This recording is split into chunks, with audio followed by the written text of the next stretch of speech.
If you didn't already know, I am a huge fan of Japanese indie developer Skipmore. I first fell in love with their action-adventure game Kamiko all the way back in 2017. You can watch my video on that through the iCard on the upper right. And earlier this year I played the first game in their Fairune series. That video will also be in the upper right. Fairune was definitely an interesting game, a short, bite-sized puzzle adventure of a few hours with an interesting level up and combat system. I absolutely ate it up. I was skeptical at first, but by the time my video was out, I had done 5 full playthroughs and was number 63 on the global speedrunning leaderboards. Enter Fairune 2, a game which promises to be an expansion on the first game in every way. More worlds to explore, more enemies to fight, more levels to gain, a wider aspect ratio. This game's got it all.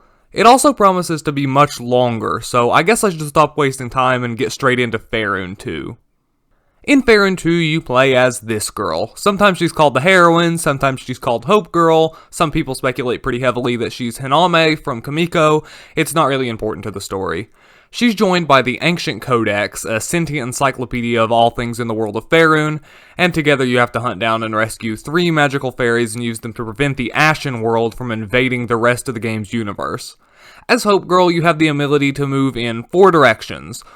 Well, that is until you grab the sword and gain the ability to fight enemies. The combat system in this game is exactly the same as the first one, and it's still probably one of the most interesting mechanics. You don't fight enemies in any traditional sense of the word, you just make contact with them. Whether or not you kill them, how much damage you take, and how much experience you gain is based entirely on what level you are at the time and what level the enemy is. It definitely took some getting used to when I first played the game, but by now it's second nature, and it feels just as good in the sequel.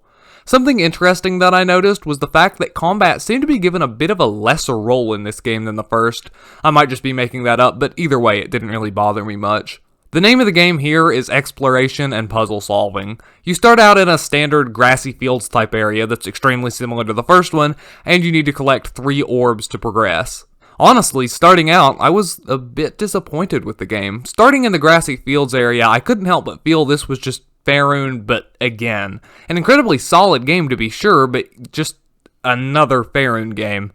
My opinion on that quickly changed when I entered the Whitelands, this game's second area covered entirely in snow and ice. There definitely wasn't anything like this in the first game.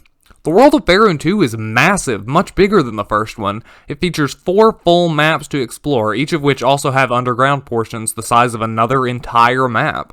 The amount of different locations to visit is admirable. You have grassy fields, sandy temples, snowy landscapes, a fiery lava pit, a water world that doesn't include an annoying water mechanic, futuristic ruins, a bleak barren wasteland, and an ethereal sky dimension. Come to think of it, I kinda wish Kamiko had a snow level. It had just about everything else from this game. Like in the first game, you're also tasked with filling out every square of every map. So make sure to fully explore every room before you leave, as filling out every map is actually a requirement for an achievement in this game. As for the game's puzzles, most of them are very well done. This game has a bit of a tendency to fall back on the old, just walk through a random wall and that's the solution approach to puzzle design. I think some of the worst examples of this are when the hidden area isn't directly related to the puzzle at hand, but rather an optional item you'll need later, meaning they're much easier to miss. But in general, the spots where something is hidden are pretty well marked, and it's also pretty easy to tell if you miss something in a room by looking to see if the map is fully filled out or not, so they aren't really jerks about it. One cool concept seen in the level design is the fact that every level has some sort of obstacle that makes traversal a bit more difficult. You fall through sand, slide on ice, can't walk across water, etc. Then, towards the end of the world, you get access to an item that allows you to traverse the area more easily if you ever need to revisit. This game does feature some backtracking, which some people might immediately have a bad reaction to, but I don't think it's handled poorly here at all. And trust me, I know bad backtracking. It isn't always communicated very well when you need to backtrack though, especially here in the third world where you need to go get oil from the first world to activate these robots. As far as I know, you were just supposed to guess that. At the end of the game, you're met with yet another arcade-like shooter final boss, just like in the first game, except much easier this time around. You actually get a fairly touching cutscene after you beat the game, and then you're free to clean up your achievements. See, Skipmore actually knows what it's doing with its game ports and understands that every game should have its achievements baked into the game itself. That means that even if you're playing on a platform that doesn't support achievements, like the Nintendo Switch, you'll still have access to all of the game's content. Take notes, developers! Anyway, so what kind of achievements we need to complete?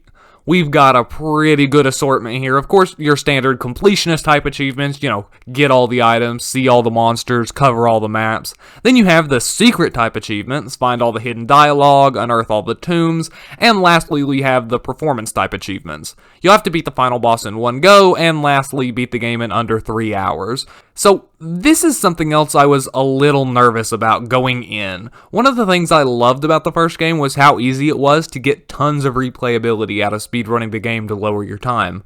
I've done almost 6 full playthroughs of the original game, and at the time of uploading my original video, I was number 63 on the world leaderboards. I was concerned that the longer length of the sequel would make it less appealing for repeated playthroughs, but I'm happy to report that that is not true. It took me almost 10 hours to finish up my first playthrough, but fortunately my second one wasn't quite so long. You have to clear the game in under 3 hours for the Speedmaster achievement, which I may have overshot a bit. My second run clocked in at about 2 hours and 7 minutes, netting me the achievement and granting me a position at number 50 on the global leaderboards.